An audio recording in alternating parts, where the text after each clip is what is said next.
اے مالک بن دینار، آپ کے اس عمل کی وجہ سے اللہ کریم نے آپ کی بخشش اور مغفرت کر دی ہے، اور مالک بن دینار سنو،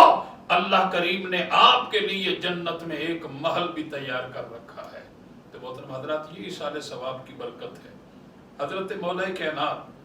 سیدنا علی المرتضی شیر خدا رضی اللہ تعالی عنہ، اہل بیت کے نیر اعظم، اہل بیت کے چمکتے اور دھمکتے ہوئے ستارے، جناب مولا کائنات فرماتے ہیں، نبی کریم علیہ السلام نے ارشاد فرمایا کہ جو شخص قبرستان کے پاس سے گزرے اور 11 مرتبہ سورہ اخلاص پڑھ کر ان اہلیان قبور کو ایصال ثواب کرے، سرکار دو عالم علیہ السلام نے ارشاد فرمایا کہ اس قبرستان کے اندر جتنے بھی اہلیان قبور ہوں گے ان کی تعداد کے برابر اللہ تعالیٰ اس ایصال ثواب کرنے والے خوش بخت کو اجر و ثواب عطا فرمائے گا۔ ہمیں اپنے مرحومین کو ایصال ثواب کرنا چاہیے، اور والدین اگرچہ آپ کے حیات ہیں، والدہ اور والد بہت بڑی اللہ کی نعمت، بہت بڑا اللہ کا خزانہ ہے، اور اس عظیم نعمت کی قدر کریں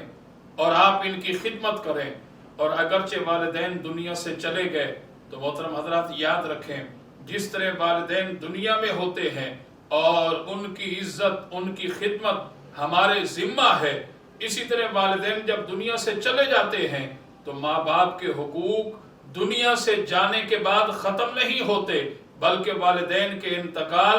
وصال کے بعد بھی اولاد کے ذمہ 4 حقوق ہیں محترم حضرات۔ پہلا حق اولاد پر والدین کا یہ ہے کہ جب ان کا انتقال ہو جائے تو ان کی نماز جنازہ پڑھی جائے، ان کی تدفین کی جائے۔ دوسرا حق یہ ہے کہ ماں باپ کے لیے ایصال ثواب کیا جائے، استغفار کیا جائے، دعا کی جائے۔ تیسرا حق یہ ہے کہ انہوں نے زندگی میں جو لوگوں کے ساتھ وعدے کیے تھے ان وعدوں کو پورا کیا جائے۔ چوتھا حق یہ ہے کہ والد